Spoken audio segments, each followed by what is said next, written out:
Good afternoon, good people. Happy Monday, happy Monday, happy Monday. The only thing I have to say to you guys is let the madness begin. If there's any of you individuals out there that love basketball and you're not excited for this point in time of the year, we got to check you for a pulse. Because I'm telling you, man, ever since I've been in high school, I've always loved this time of year, March Madness. You get to see some quality basketball out there being played. So, I mean, hey, as of tomorrow, Tuesday, you have the play-in game, and then Thursday we start full-fledged. Full-fledged. 12 o'clock in the afternoon, that's it. The road to the Final Four. I did my brackets. My picks are already made, and, every year I say the same thing. I'm very, very confident with my picks, but this year, I don't think I have a wrong pick in my brackets. I have UConn winning the whole thing. The two teams that I have playing in the finals is UConn against Purdue, the Boilermakers, and I have UConn beating the Boilermakers. Now, the only reason why, because honestly, the Boilermakers kind of let me down. They didn't win their conference. They got beat by Wisconsin. But the main reason why I picked Purdue is because looking at the bracket looking at the column that they're in, I'm not sure if they're in the Midwest or the West. They're in one of those. But it looked like their path was a little bit easier to get to where they had to get to. So I picked them to go to the Final Four. And then because of their big man, because they got this big man from Canada, I believe, if I'm not mistaken, his last name is Eden. I mean, for a tournament like this, it's his last year in college. So that means he should be at his full potential in terms of what,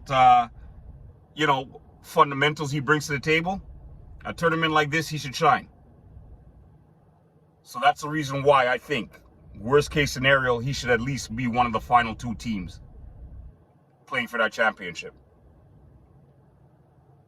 Now, I want you guys, any of you guys that are passionate about your brackets, because I'm pretty passionate about it. I do it for myself. I don't do it to win money or win any kind of accolades or prizes or nothing like that. Every year, I do the brackets for myself. Last year, my bracket was done after the first week. The team that I picked to win the championship last year lost in the first day. So you want to talk about a bracket buster? Yeah, that totally annihilated my bracket. I'm hoping to have a better go at it this year. I feel much better about it because my whole approach on how I chose my teams this year for my brackets was a little bit different. I actually did it manually. Instead of going online and getting a bracket that's already made out for you and you pick your teams, I sat down and wrote all the teams that made it to the tournament. And then I slowly broke it down to, semifinals, finals. So that's the reason why you see, I really feel good about this one. I wish you guys the best of luck with your brackets. And like I said, you bring your brackets here. Let me know who you guys pick to win. A couple of sleepers that I think you guys should pay attention to is, I'll tell you right now. Give me one quick second. James Madison. They play Wisconsin in the South region. It's Wisconsin ranked number 5. James Madison ranked 12th. I'm picking James Madison to upset Wisconsin. Yes, sir.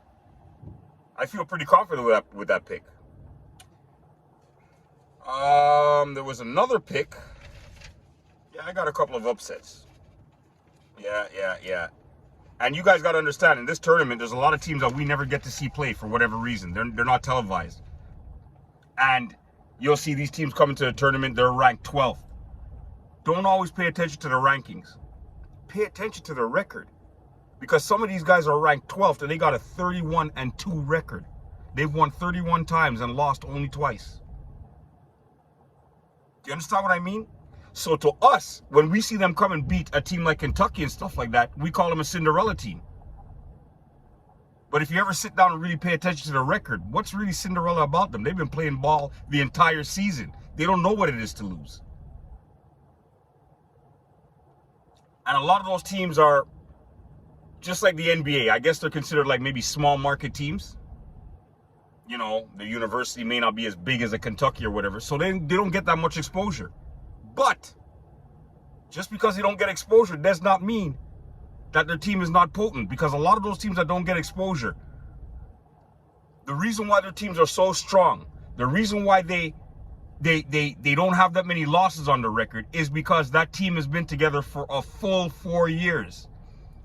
And I know there may be a lot of you guys that don't know or don't understand a lot about college basketball. That makes the world a difference.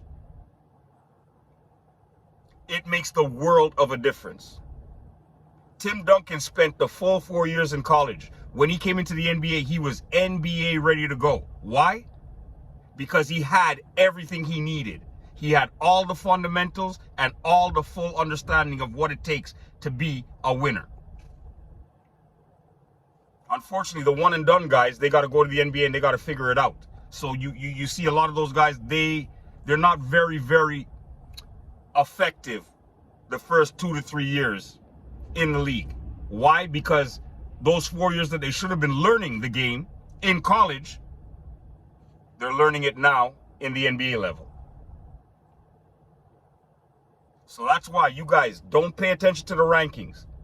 When you guys are doing your brackets, take a look at their records. Because the rankings, it's a little bit misleading.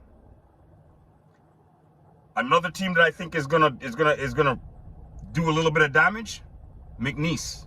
They're playing Gonzaga in the first round. Gonzaga is ranked number 5. McNeese, once again, they're ranked 12th. I believe McNeese is going to upset Gonzaga. And I have one more sleeper for you guys. Samford. Never heard of that school before. They're ranked 13th. They're going to be playing Kansas, who's ranked number 4. I pick Samford. Sam, S-A-M, Ford, F-O-R-D. I pick Samford to beat Kansas in the first round. We're going to revisit this. The updates after Thursday's games. I'm not going to bother giving any updates after Tuesday's games because those are teams that are just trying to play in to make the tournament. The tournament officially starts on Thursday.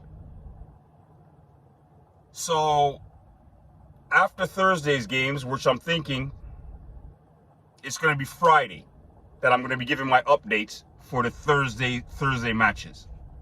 Stay tuned. I'll let you guys know how my picks are in the first round. I want you guys to share, like, and subscribe. Doubly Innocence with your boy E-Dub is March Madness ready to go. Have yourself a blessed day, peeps. E-Double is out.